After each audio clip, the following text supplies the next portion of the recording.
आज का हमारे पाठ का नाम है शास्त्रार्थ। सबसे पहले तो हम ये जानेंगे कि शास्त्रार्थ का क्या अर्थ है। शास्त्रार्थ का अर्थ है सभी शास्त्र विद्या को जानने वाला, जिसे सभी धर्म ग्रंथों का पूर्ण ज्ञान हो। हमारे इस एकांकी पाठ में भी एक ऐसे शास्त्रार्थ का वर्णन किया गया है जिसका नाम अष्टावक्र है। अष्टावक्र मतलब जिसका शरीर 8 हिस्सों में टेढ़ा मेढ़ा था, जिसका शरीर क्या तिरछा टेढ़ा मेढ़ा होता है, उसको क्या कहते हैं? अष्टावक्र होता है। तो हमारे इस एक 12 साल का एक लड़का, इसका नाम अष्टावक्र बताया गया है। इस बालक के एक विशेष गुण को लेखक ने प्रदर्शित किया है। उस लड़के में, 12 साल के लड़के में दृढ़ निश्चय, पितृभक्ति, सहनशीलता का गुण विद्वान था। उसका नाम ये अष्टावक्र नाम इसलिए पड़ा कि उसके पिता क्या थे? एक बहुत बड़े शास्त्रार्थ थे, मतलब शास्त्रों का अध्ययन करने वाले, जो कि वेद पाठ का अध्ययन करने वाले थे। तो वे बहुत बड़े शास्त्रार्थ माने जाते थे। तो जब भी वे शास्त्रार्थ करते थे तो उनका ये 12 साल का बेटा भी उनके शास्त्र को क्या है, सुनता रहता था। तो जब भी उनके पिता इस शास्त्र का अध्ययन करते थे तो वे एक शब्द उदात्त वर्ड को हर समय अनुदात्त उच्चारण करते थे। मतलब उनके एक वर्ड का उच्चारण हर समय गलत होता था। तो 12 साल का वो लड़का क्या है, वो भी क्या शास्त्र के बारे में बहुत कुछ जानता था। तो अपने पिता को हर समय टोकता था कि हाँ, ये शास्त्र क्या है का तुम गलत उच्चारण कर रहे हो। तो एक बार जब उसके पिता क्या है शास्त्र का अध्ययन कर रहे थे, उनका बेटा उनके पास बैठा, उनका क्या है वेद ज्ञान को सुन रहा था। तो जब उन्होंने जब उदात्त शब्द को अनुदात्त शब्द में उपयोग किया तो उनके लड़के ने एक बार टोका, 2 बार टोका, 3 बार टोका। जब वे 8 बार टोका तो उनके पिता ने रुककर क्या बोला कि तू मुझे एक शब्द के लिए तूने मुझे 8 बार टोका है, तो मैं तेरे को क्या है एक श्राप देता हूँ, तू 8 हिस्सों से तेरा शरीर 8 भागों में टेढ़ा हो जाए। तो उसका शरीर क्या है, मतलब 8 भागों में टेढ़ा हो गया, मतलब कोई उसकी बोन्स उभर के आ गई, कोई हाथ की, कोई पैर की, कहीं इसकी चेस्ट की, उसके शरीर 8 हिस्सों से तिरछा हो गया। मतलब उसका शरीर क्या है, बेडोल शरीर दिखने लग गया। तो इसके पिता का क्या है एक अभिशाप था। उस अभिशाप के कारण क्या उसके शरीर को क्या है तिरछा हो गया था 8 हिस्सों से। उसके कारण उसका नाम किया गया अष्टवक्र। अष्ट मतलब 8, वक्र मतलब तिरछा, अर्थात शरीर क्या है तिरछा हुआ शरीर, जो उसके पिता के क्या है अभिशाप के कारण मिला। परंतु उसने अपने पिता की मतलब पितृ भक्ति का उसने ऐसा मतलब से गुण प्रदर्शित किया गया है कि उसने इस पिता के अभिशाप को भी वरदान साबित किया गया। तो ये हमारी क्या है आज की एकांकी क्या है, राजा जनक के दरबार की कही गई। राजा का दरबार लगा था, तो वहां के बारे में क्या, दरबार में क्या घटना घटित होती है, वो इस हम शास्त्र पाठ में अध्ययन करेंगे।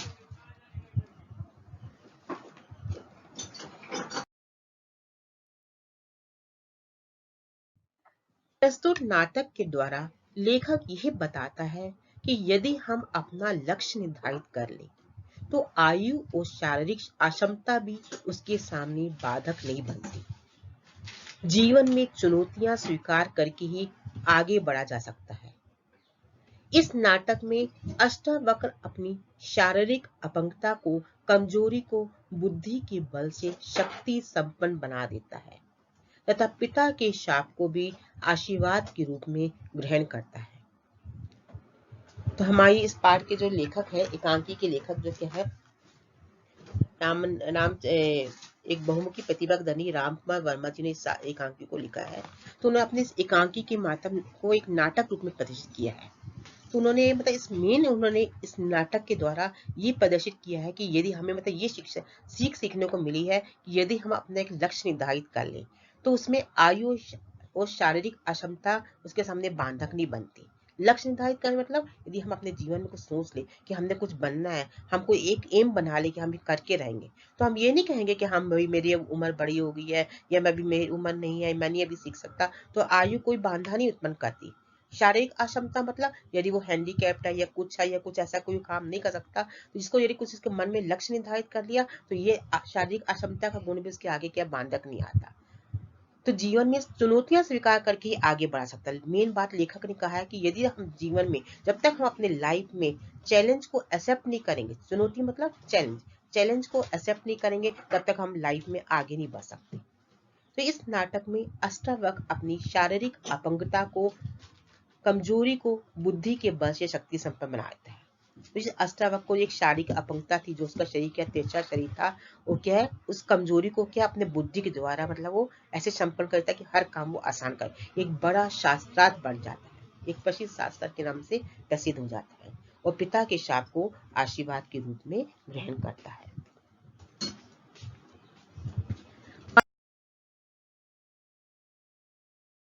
परिचय। सुदामा महाराज जनक के मंत्री, अष्टावक्र एक ब्राह्मण कुमार, वर्णन शास्त्र करने वाला महापंडित, कहोर अष्टावक्र के पिता, शतानंद महाराज जनक की पुरोहित, सभासद और प्रहरी। महाराज जनक विधेय राज के अधिपति। तो हमारे इस एकांकी पाठ में कितने कैरेक्टर बताए गए हैं?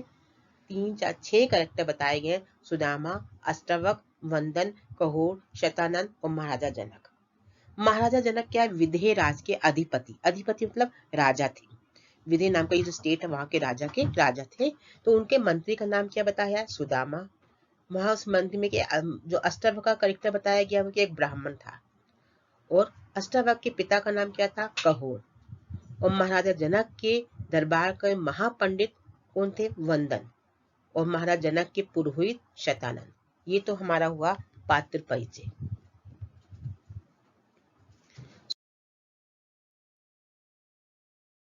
सुदामा अपने आसन से उठकर, महाराज विधेय अब आने ही वाले हैं, सभी महानुभाव सावधान हो जाए।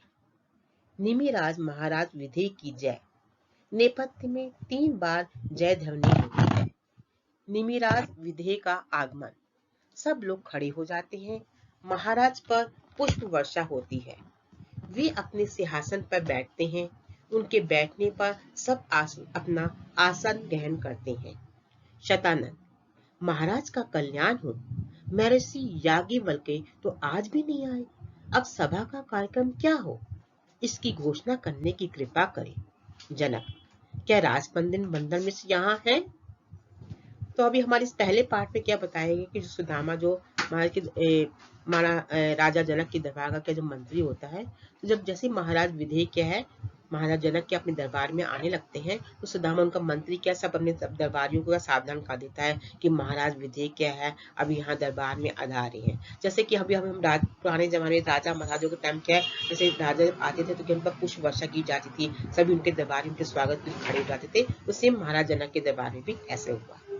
तो जैसे क्या है महाराज जनक आकर अपने आसन पर बैठे तो दरबार उनके बैठने के बाद क्या उनके दरबारी भी अपने आसन पर बैठ गए।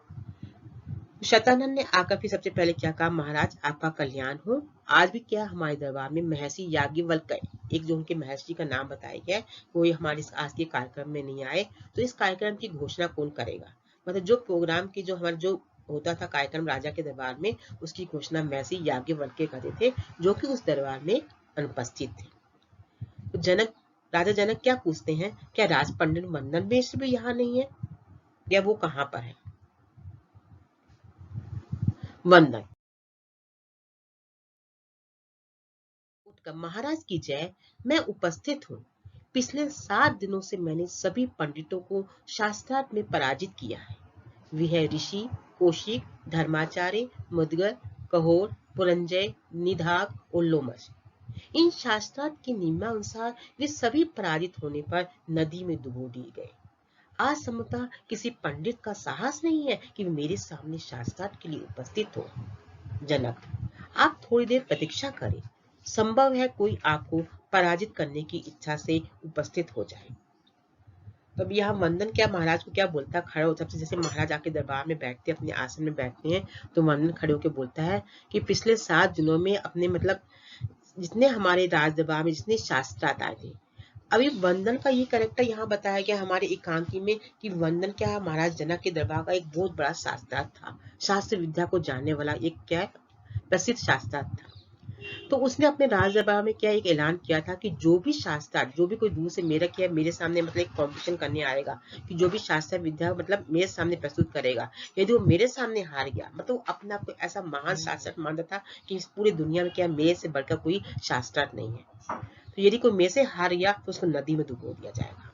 तो यही बात हुआ क्या राजा को कह रहा है पीछे 7 दिन में 7 लोग मेरा क्या है शास्त्रार्थ में से क्या है मैं कंपटीशन करने के मेरे सामने आए। उनमें किस किसके ऋषि का नाम बताया, ऋषि कौशिक, धर्माचार्य, मुद्गल, कहोर, पुरंजय, निधाग और लोमश। इन शास्त्रों को उन्होंने क्या सभी को पराजित कर दिया और नदी में डुबो दिया।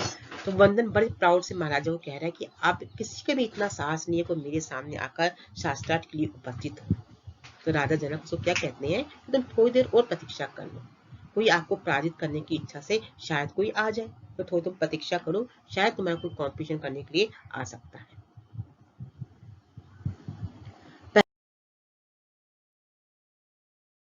पहरी का प्रवेश, पहरी मतलब दरबान जो होता है। पहरी, महाराज की जय। 12 वर्ष का एक बालक अपनी राजसभा में उपस्थित होने की आज्ञा चाहता है।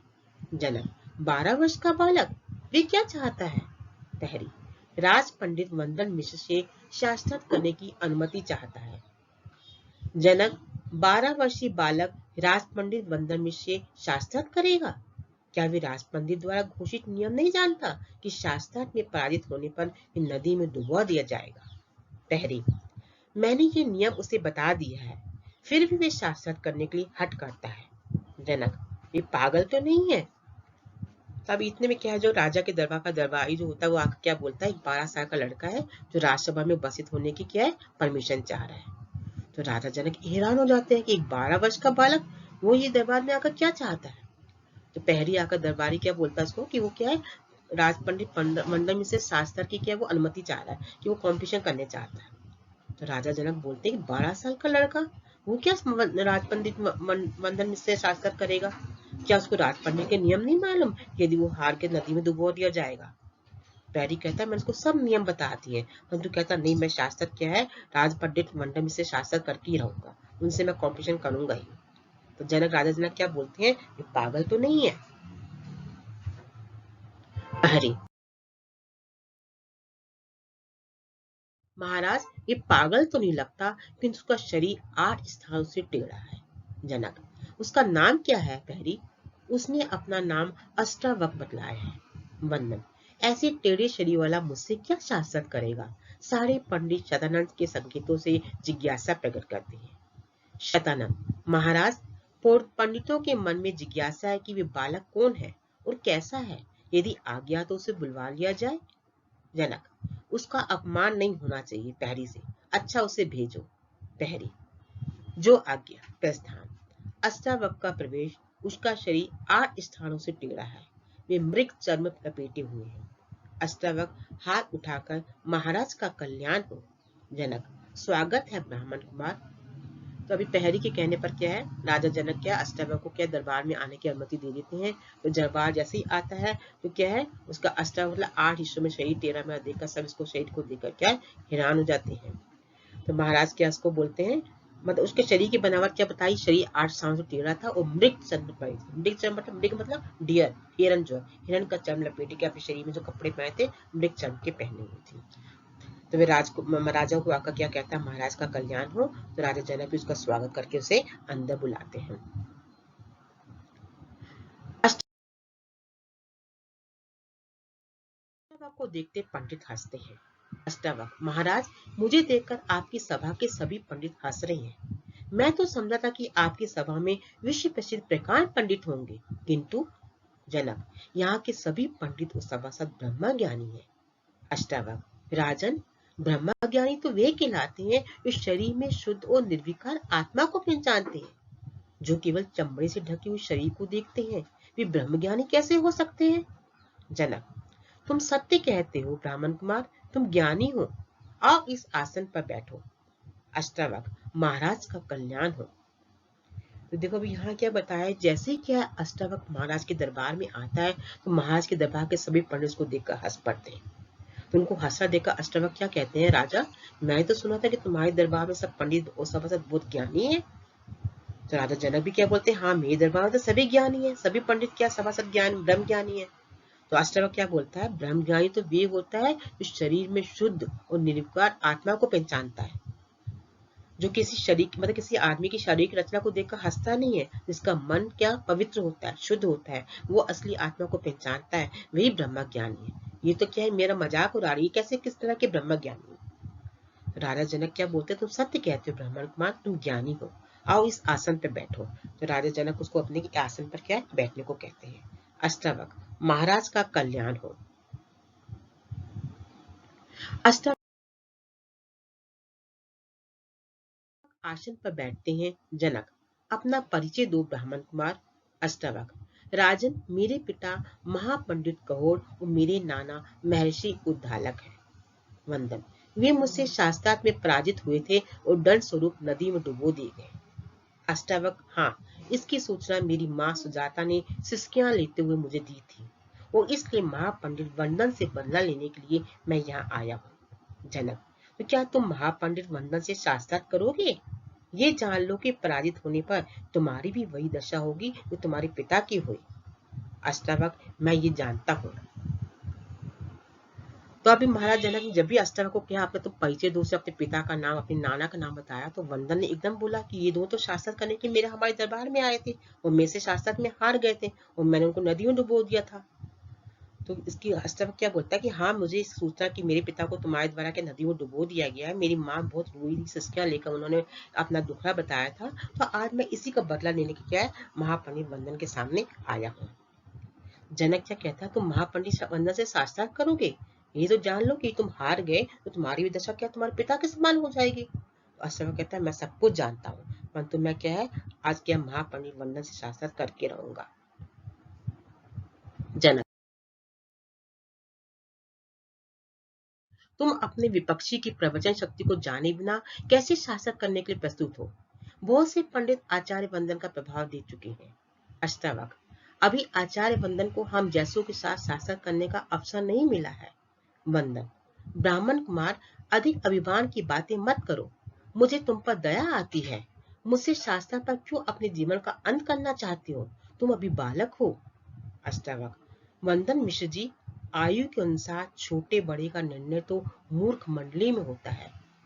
आयु में भले ही छोटा कहा जाऊं, किंतु ज्ञान में आप मुझे छोटा क्यों जानते हैं? फलों से लदा हुआ छोटा वृक्ष फल रहित लंबे वृक्षों से अधिक प्रिय होता है। वंदन, टेढ़े अंगों में बड़ी बुद्धि है। अभी वंदन जो भी क्या है अष्टावक से बोलता है कि हाँ तुम मुझसे हार जाओगे, ये करोगे। वंदन मतलब ये कहता है कि तुम अपने पर अभिमान मत करो कि मैं तुम पर क्या है तुम्हारी दया नहीं चाहता, ये करता मतलब हर प्रश्न का जवाब चाहे वो वंदन अष्टावक महापंडित वंदन का प्रश्नों का जवाब देता है कि मैं तुमसे उम्र में छोटा हूँ परंतु ज्ञान में मैं छोटा नहीं। जैसे एग्जाम्पल दे रहा है, एक छोटे वृक्ष में जो फलों से लदा होता है, तो वो फलों से लदा हुआ वृक्ष क्या है, एक लंबा वृक्ष जिसमें कोई फल नहीं लगे उससे अधिक लोकप्रिय माना जाता है। तो वंदन उसके सवालों को सुनकर कहता है कि तुम्हारी टेढ़े अंगों में बड़ी बुद्धि है। वो भी उसे बुद्धि ज्ञान से प्रभावित होता है। अष्टावक, मेरे टेढ़े अंग तो मेरे पूज्य पिता के वरदान से है। मेरे पिता जब वेद पाठ करते थे तो उदात को अनुदात पर जाते थे। मैंने उन्हें टोका, पहली बार तो वे कुछ नहीं बोले, तो जब मैंने उन्हें 8 स्थानों पर टोका तो उन्होंने क्रोध से शाप देते हुए कहा कि तूने मुझे 8 बार टोका है, इसलिए इस कुटिलता के कारण तेरे अंग 8 स्थानों से टेढ़े हो जाएंगे। बंधन, जिस पिता ने शाप देकर तुम्हारे अंग टेढ़े कर दिए, उन्हीं पिता की मृत्यु का बदला लेने आए हो। अष्टावक, पिता तो पिता है, वे आकाश से भी महान है। तभी अष्टावक क्या कहता है कि ये मेरे तेरा शरीर जो है ये मेरे पिता का वरदान है। मेरे पिता जब वेद पाठ करते थे उदार शब्द को अनुदात पर जाते थे, तो मैं उन्हें टोकता था। जब मैंने एक बार टोका, जब उनको मैं 8वीं बार टोका तो उन्होंने श्राप दे दिया था कि तूने मुझे 8 बार टोका है, तो इस कुटिलता के कारण तेरे अंग 8 स्थान से टेढ़े हो जाएंगे। तो वंदन कहता है कि जिस पिता तूने अभिशाप दिया है उसी के जिसके कारण तेरा शरीर टेढ़ा हो गया, आज तो उन्हीं पिता की मृत्यु के बाद उनका बदला लेना आया है। देखो अभी अष्टावक के विचार कितने पवित्र थे। तो क्या बोलता है कि मेरे पिता तो पिता ही है, वे आकाश से भी महान है।